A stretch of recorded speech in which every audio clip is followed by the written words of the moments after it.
Greetings and welcome, everybody, to this week's episode of Poly Weekly News. I'm your host, as always, David Danto, and I've got a new guest and a returning guest this week, and we're going to be talking about Poly Lens and some of the interesting things about it. So let me introduce my new guest. Actually, she's not very new. I've known her for, 20 years at this point now. Laurie Berg. Laurie, thank you So, for coming on the show. Tell everybody who you are and what you do in the industry.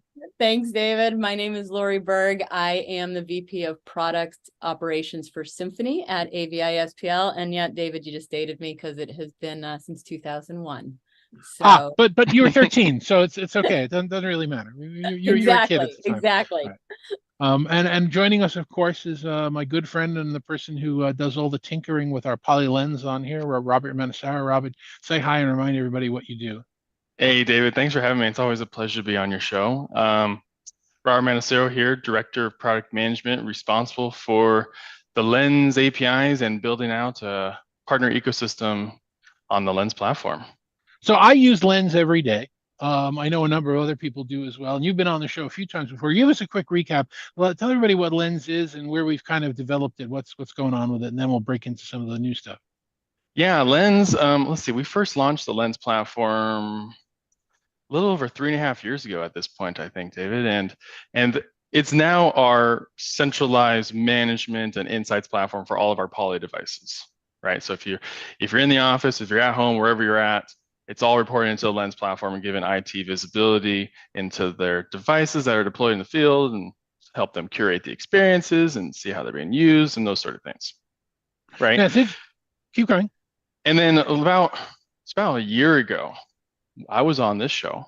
I was talking about one of the latest sort of updates to the Lens platform, a huge milestone for us, really. And that was when we launched the developer portal. And while that developer portal was new and shiny and awesome, what it really signified was the first time we made the Lens APIs public for others to consume. That's a huge milestone for the Lens platform. And I'd say since then, we've seen what our developer community has been making and creating with these APIs. It's been really neat. It's been really interesting to watch what they've been doing and learning about what they're doing and why they're doing it. And it's just starting to unlock all these really unique collaboration experiences, some things we never even thought of. And that was the whole point of this. Let's give our developer community the flexibility to build on the platform that we've been building and to take it to the next level and to really build these joint solutions for our customers. So our customers can really benefit the most from all of this that we're doing. So if you watched this show last week, you would have seen me at CD Expo, Commercial Integrator Expo, with a bright, shiny, beautiful HP PC in front of me, and my R30 camera sitting right in the IMCCA booth. And I was using poly lenses, as I always do, and I was changing some of the modes for the R30. I had it on, speaker tracking. I had it on group framing. It was interesting when I put it on, some of the to track all of the speakers. It picked up people working at the booth in the hallways, like down in the corner. So it's interesting. But I'm staring at that one pane of glass all day to manage my cameras, my headsets, and everything else. But one of the things the API did is it let people who use a different pane of glass to manage their system now let those systems have access into our systems so they can stay on their pane of glass every day. And I guess, Laurie, that's one of the reasons that we have you on here. Tell us about the history of AVI-SPL and Symphony and what the Symphony product is. Yeah, absolutely. Thank you. And you hit it right on the head. So Symphony actually was started in 2008. And David, you, Robert, we were all in the industry back then, and you actually have some great examples of the industry behind you. But if you go back to 2008, you remember those video systems, the remote controls, the buttons with the colors that don't actually translate to anything, right? It was a really daunting experience for your kind of average user or your typical user. And so where Symphony started was very much with Poly, actually, Polycom back then, but with their APIs to their codecs. Because what we would do was we would auto launch calls. And so what would happen is I, as a user, walk into the conference room, the room is already up and running, the systems are already connected, everything is going well, packet loss jitter being watched by somebody else remotely. I finish the meeting, I turn around and I leave. I don't have to pick up the remote, I don't have to disconnect, I don't have to connect, I don't have to do anything. As time progressed, And we continued that integration with the poly systems, with the endpoints, with the MCUs back in the day. As time progressed, we started to see that collaboration, and again, we've all been in this industry a long time. Collaboration, that word kind of transitioned to a new meaning. It used to mean I'm on video in one location, you're on video in another location, we're collaborating. But what it missed was the displays, the audio systems, the projectors, the PDUs, all these other pieces that make collaboration possible, or a positive experience, right? It wasn't just the video anymore. So Symphony really started to transition and started to take in all of those other pieces of equipment. And so as we progressed, and we've kept this relationship with Poly going over the years. So when Poly started to bring out Lens, that was really exciting to us, because to exactly what you said, David, right? Being able to manage your Poly portfolio, but then bring it into another system to look at your entire environment. So we were very excited about Poly Lens, but got even more excited when those APIs were made public, because now we were able to start to take that information across the rest of the portfolio that was not the codec, right? And that was where our history was. But to bring all those other pieces in, to then truly start to see that environment from the Poly and the rest of the AV world that's out there. And so Robert and I were talking earlier, you walk into an office, it's not just conference rooms anymore that have equipment, right? It's people's cubes, people's offices, the lobby, right? All sorts of places have technology. And what do you see? You see a display, a computer, and a headset, right? New technologies that we weren't able to tap into. So with Poly Lens, with the API that they've written for Lens, we're now able to tap into some new arenas to broaden out that full environment, right? So now it's the whole Poly portfolio. It's all the other equipment that you've deployed. It's the ticketing. It's the control. David, you were talking about being able to change, configurations and things like that. Do it from one platform so you can see everything. When I change something in Poly, how does that impact something else? Right. So it's an important point for you and for Robert and for all of us to make. If you look way back behind me, you can see Mr. Peabody and his pet boy Sherman up there. If you remember the Wayback Machine, if I open the Wayback Machine about 10, 12 years ago, when we're talking about video conferencing and collaboration, we're talking about 40, 50, 60, 70, 80, up to $200,000 rooms. And this is past telepresence. This is not even considering the telepresence stuff. One, maybe two rooms per floor. And you'd have to find that room and you'd have to reserve it. And then, yes, the value of Symphony and other platforms like it would be, to make sure that your stuff is on when you walk into the room so users don't have to touch it. Now, the collaboration is a lot less expensive in the room, and it's a lot more widespread out of the room. Every room on the floor has some form of collaboration, not just a speakerphone. It might have a video bar. It might have, a BYOD device. And then at every individual desk, there are headsets and there are cameras at a lot of them.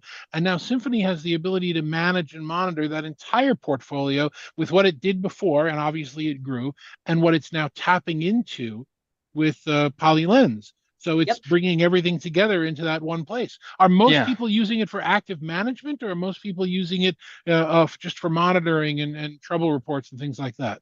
I think the heart of where it is in that monitoring and the proactive ticketing. What we're starting to see though now is that as we provide kind of that larger area of analytics, that kind of success metrics that David, I'm sure, especially with your time in the industry and some of the other topics that you often hit on, that data becomes so important to decide what to do next, right? So there's the day-to-day. What do I do next data, kind of at the moment? I have a ticket. I need to go address it. I need to go look at it. I need to see if there are other things happening in the environment. But look 6 months out, 12 months out, 18 months out. What systems are faring well? What rooms are starting to be used more? As we transition into these new technologies, ROI is not about, I've deployed something, so look, I now have made my rooms more video enabled. So now I've given people the ability to do that. But are they using them? How are they using them? Symphony has taken all of that data and started to build out those analytics for you. Because one of the things that is very hard for people to do is to find the time to take all that data and make it digestible. So we're doing it for you. And because we have that view into the entire environment, that enables a much stronger strategic thought process that you're going to go through, because it may be, and Poly, right? People are upgrading. People go to the new systems out there, but you don't do it all at once, right? Nobody flips the switch overnight. How do you decide which ones do you outfit first? How do you decide where to spend your budget? Look at which rooms are being used. Look at which systems are faring well. Then your decisions are much more data-based as opposed to gut feel. So we're seeing that start to happen where all the data's in there, but now what do you do with it to make the decision next? I think a lot of customers are expecting everything is going to be monitored, right? That's kind of that's just an expectation of customers today. So now you got to go above and beyond that, beyond just the monitoring. And again, PolyLens, the data we're able to pull from that, the control we're able to do with that, the automations we can create because of that, that all feeds into Symphony along with all the other technologies that are there. So it is a pretty exciting time, I think, to be putting technology into these new types of collaboration spaces. But if they don't work, then it kind of was for naught. So that's, at the end, we got to make sure it's working. And that's kind of what we were talking about earlier, right, Laurie? Was there's so much different technology within a room or an office, and especially when it comes down to a room, if just one piece of technology doesn't work in that room, well, the room is broken now. It's a broken experience, and this really aligns to the strategy for Lens. Is we're focusing on the Poly gear that's in the room and in the office, and we're empowering and enabling integrators like Symphony. This is why I love this partnership with the Lens APIs to solve the rest of the room, to become that centralized single portal for the entire room. We'll handle the really complex stuff. Well, we know our Poly devices better than anyone, of course. But there's always going to be this need just to wrap all this other technology that's happening in the space together, at least in some sort of single pane. And that's really why I love what you guys are doing with Symphony too. For that reason, it's a perfect use case. Yeah, I always joke. Sorry, David, I think you were just about to say something. I always joke that Symphony can't solve everything, right? And it's not there to outseat any of these platforms. It's there to guide you to the right one. I don't want to go try to fix a Poly issue if it's not a Poly issue, right? I want to fix the issue that is actually taking place. And so if I can prevent a poor IT person from going to 9 portals to figure out where the issue is, I call it troubleshooting before you actually troubleshoot. If I can prevent you from doing that and either be able to resolve it from the single platform, or if you have to go into, to your point, Robert, more detail, right? Get into that really deep configuration. At least I know that's where I'm supposed to be. I don't want to go to 9 to then find out I'm in the wrong one, right? Yeah, so absolutely. We can do that. We're saving the IT personnel so much time, because 5 minutes of time multiplied through, hypothetically, 10 IT people, 365 days a year, that's a big chunk of time savings. So it's to me, again, the Poly relationship has been long and fruitful, but now it's opening up to a whole new arena, I think. Poly and AVI-SPL, just like Plantronics and Polycom, and now HP and AVI and SPL. We're doing some great things. So, Robert, let me ask you a stupid question. Forgive me, because I normally know the answers to these questions, but this one I don't. If I'm a Symphony user with AVI-SPL and I need to do firmware updates, can I do it through Symphony, or do I have to go back to PolyLens to take care of it? Yeah, I think that's the beauty of this partnership here is you could think of Symphony as sort of this like entry point into, as Laurie was talking about, this troubleshooting and all that stuff. And then there's some hooks in there to help troubleshoot, rebooting devices, and basically seeing all sorts of metadata related to the device. But when it comes to more like detailed management, setting complex policies, including software updates and things like that, that's going to be a better suited experience in the Lens platform. Symphony gives you the entry point to see all that, but then you can come into Lens to dive in and do those more complex things. So it minimizes the amount of time a Symphony user needs to go into Lens, but Symphony will guide them when that's actually required. Yeah, that's a good way to think about it. Yep. Okay, really good. So what's on the drawing board for both of you? I'll ask you the unfair questions. Is what are our next updates to PolyLens and our next updates to Symphony? Why don't Robert, why don't you take that one first? What kind of things can we be looking at without doing anything NDA because I'll get in trouble? Yes, well, what I can say without getting in trouble is there's a brand new partner API credential management tool that we will be releasing in the next within the next few weeks. That's designed more so for service providers that are managing multiple different Lens customer tenants. And it'd be a way for them to bring all that together into a single application for themselves to manage it on their customers' behalf. A little different than what we're doing with Symphony, of course. This is a slightly different audience, but we can look for an update. And David, I'll probably be back on your show in that time frame talking about that as well. But that's about a month away or so, give or take. And then there's some new stuff that we're working with around GraphQL subscriptions. It's going to make it a lot easier to monitor unique parameters within the Poly devices. So that's coming. Let's call that in the winter timeframe right now. That's exciting. PolyLens is one of my favorite applications of all time. I don't know if it's that one or if it's Tetris between the two of them that I play with, but I definitely have Lens open more often. Certainly don't have Tetris open on my work computer. Laurie, so same question for you. What can the Symphony customer, the AVI-SPL customer, be looking forward to in the future in general without breaking any NDAs? Yep. So we've been doing a lot more discussions around the concept of that asset capture and also the workplace management and trying to triangulate that data together. So you'll start to see more aspects of that coming out. So where we start thinking about what is an asset and does it always have to be technology, right? And how can that fit into the world of understanding your environment and then expanding into that workplace management? Why is a room used more than something else, right? Is it the technology? Is it other aspects that might be relevant? So we're kind of blowing out those stories, bringing aspects of that into Symphony to give that fuller environmental view, not only focused on technology, not only focused on the room, but starting to look outside of that to give a much fuller view.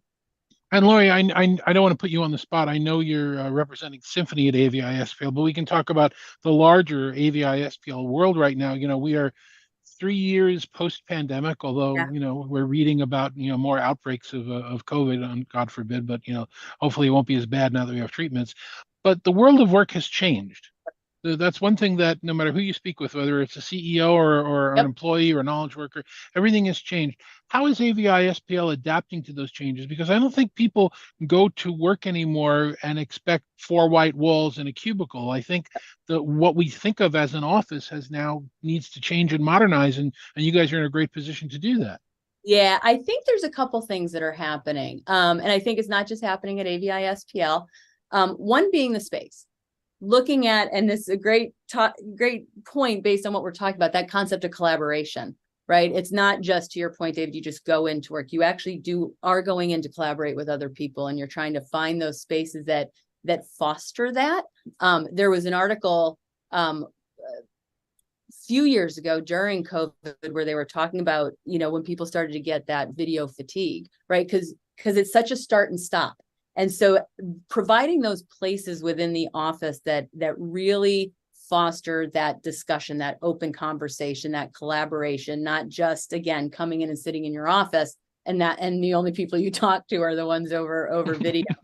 The other one, though, I think, which I experience, and I, you know, can't be afraid to admit it, I work from home, you know, most of the time. But when I have something really important to do, so it might be a super important meeting, or I need to, you know, meet with a customer or something, I am going into the office. And why am I going into the office? Because as much as I want my home experience to be just as strong as the office, it's not. My network is not as good. I have a dog that barks, you know, like there are things like that encourage me to go to the office. And in the office, I have the best of the best. I have the best video systems. I have the best audio systems. I have the best displays, right? That I truly have the strongest technology out there. At home, I have what I have at home. So I think we're seeing those two things, one going into do more collaboration and one going in because I need that strong technology. I love my Mac. I carry it around like a security blanket, but it only does so much. I can only do what I do at home. I can't get that same experience at home as I do in the office. So I think we're seeing both of those things, and that's more from a personal, kind of a personal experience, how I've dealt with. And one of the things I speak about often when I present in public, and in fact, your colleague Amelia Vrabel presented on stage last week at Commercial Integrator Expo, was the idea that hybrid working, which is what it's called, even though we all hate the word, is and not or. Yes. I'm not working from home or working in the office. I'm doing both. I'm equipped at both. I'm managing both. I'm monitoring both. Hint, hint, Robert, we need to monitor both. And it's this idea that if you haven't changed with the times, you're going to be left behind. You're not using offices less. You're using offices differently, and you're equipping them differently, and you're building them differently. And if you're using technology that's more than 3 years old, you're using very old technology that isn't giving you the rich experience. So yeah, it's a lot of things that are changing in the environment, and you guys are in a great position, great partner, great position to be taking care of a lot of this for us. So if somebody wanted to reach out to you, Laurie, and find out more about Symphony or what you do at AVI-SPL, how would you recommend they do that? So there's two ways you can go to the website. So it's avispl.com/symphony.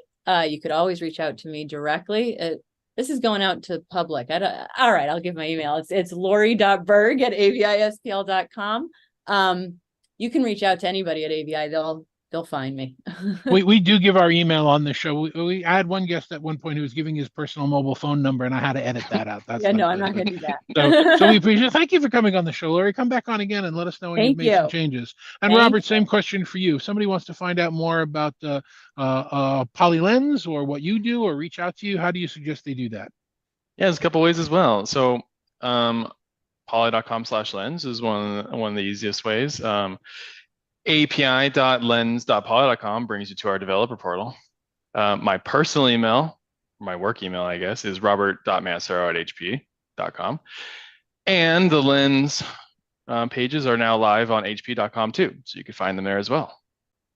Laurie, thank you very much. Robert, thank you very much for joining us for this show. A lot of very good information, and I appreciate you sharing with us, and hopefully you'll come back on the show again when we got more to talk about. On next week's Poly Weekly News, my guest will be Matt Buckley, who I ultimately report to, so let's all be nice and watch the show. And he's going to be talking to us about some very interesting research that's all NDA that we can't talk about right now, but it's going to be a fascinating show next week, so join us for that one. But until then, for all my colleagues at Poly and HP, I'm David Danto. Thanks very much for joining us. We always appreciate you taking the time to find out a little bit more about what we do every week, and we'll see you next week.